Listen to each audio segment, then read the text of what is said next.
Left far behind is the harsh truth for our education system in our beloved country. For the last decade, we are left far behind compared to the majority of neighboring countries like Vietnam and Malaysia.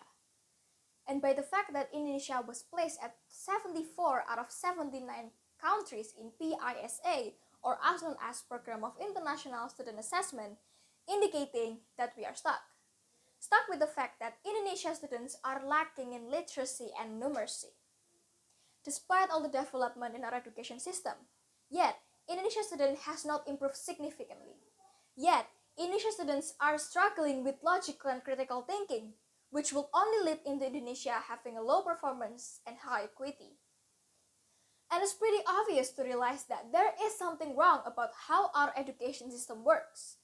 But unfortunately, this has been happening over the last few years, and not much has changed since then. Ki Hajar Dewantara, the pioneer of Indonesian education, once said that education should embrace the nature of children, namely diversity, curiosity, imagination, and collaboration. Because every individual was born different, starting from the appearance, character to talent, style, and ability.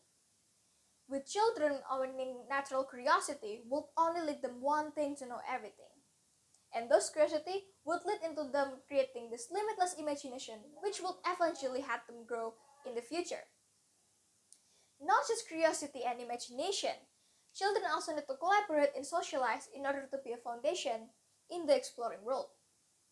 But unfortunately, it is our own education that has failed this idea.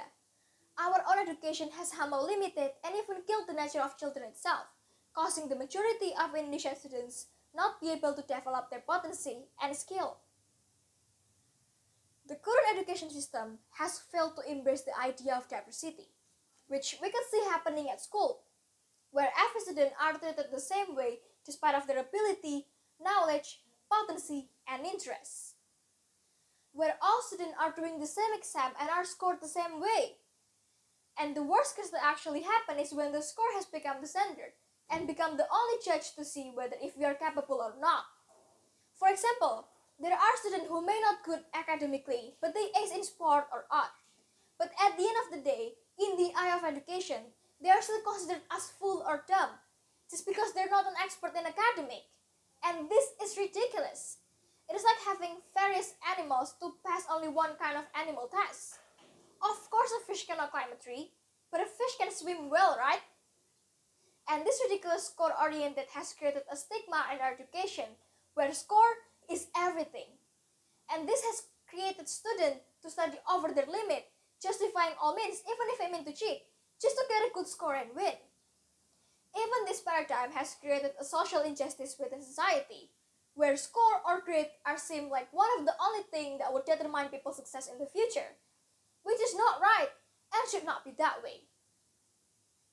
The limitation with the freedom of expression for students has caused them press. The limitation with student voices has left them question whether all of this education regulation necessary. Why do we have to study 11 different subjects and be an expert at all of them? Why don't we just study upon what we interest on and less on what not? But instead, the curriculum tells everything on what to do and how to, and so does the teacher. And this have hampers the idea of learning, where learning should not be that way, where there is no limitation when it comes to learning.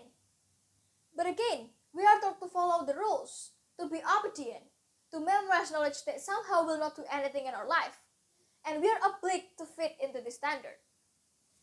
And those are the situation why Indonesian students are reluctant to ask, are passive, are competitive but not collaborative enough, are skilled but not creative and innovative enough.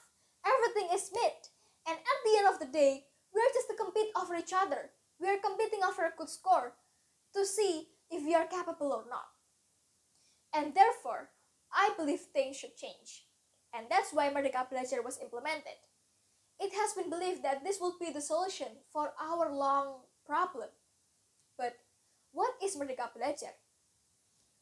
Merdeka Belajar adalah upaya dari pemerintah untuk mengembalikan pendidikan kembali ke tujuan yang benar. Pendidikan seharusnya bukan menjadi ajang berkompetisi. Pendidikan seharusnya bukan menjadi ajang dalam mencari nilai atau gelar. Pendidikan seharusnya lebih dari itu. Pendidikan ditujukan untuk membuat pelajar menjadi pelajar sepanjang hayat atau long life learner, di mana mereka mampu untuk terus berkembang dan mampu mencari solusi dalam berbagai masalah di dunia ini. Merdeka Belajar ditujukan untuk menghapuskan stigma dalam masyarakat bahwa pendidikan hanya sekedar untuk mendapatkan nilai atau gelar. Namun, belajar merupakan sebuah proses perkembangan yang seharusnya dinikmati. Kompetensi Merdeka Belajar menawarkan lebih dari sekedar pengetahuan atau keterampilan, namun juga mobilitas akan pengetahuan, keterampilan, sikap, serta nilai-nilai yang mampu dianggap untuk menghadapi tuntutan-tuntutan yang kompleks, yang dimana hal ini sangat sesuai dengan kompetensi budi pekerti yang dinyatakan oleh Ki Hajar Dewantara. Kemampuan yang terus berkembang dan pola pikir yang terus berkembang merupakan modal yang penting bagi generasi muda untuk menghadapi perkembangan zaman.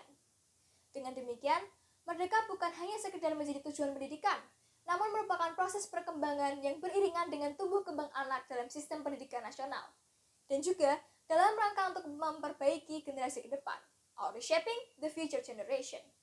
Karena ketika siswa mampu belajar secara merdeka, maka akan meningkatkan kompetensi mereka, yang dimana dilandasi oleh kemerdekaan dan mengeksplorasi ilmu pengetahuan berdasarkan bakat minat individu. Edukasi kita benar-benar membutuhkan sebuah revolusi. Revolusi akan masalah yang kita hadapi. Maka, semoga dengan paradigma pendidikan yang baru ini, edukasi akan menjadi lebih baik. Karena kita tahu dan kita yakin bahwa potensi anak-anak di Indonesia tidak ada bedanya dengan potensi anak dimanapun di dunia ini. Semua memiliki kesempatan yang sama, yaitu untuk terus berkembang, maju, dan belajar. Maka dari itu, bersiaplah untuk Merdeka Belajar. Sebagai siswa, mari persiapkan diri kita dalam Merdeka Belajar dengan terus mengembangkan potensi yang kita miliki dan terus mengembangkannya. Ingat, di mana ada kemauan, di situ ada jalan. Demikian yang dapat saya sampaikan. Semoga apa yang saya sampaikan dapat bermanfaat bagi kita semua. Terima kasih atas perhatiannya. Sampai jumpa.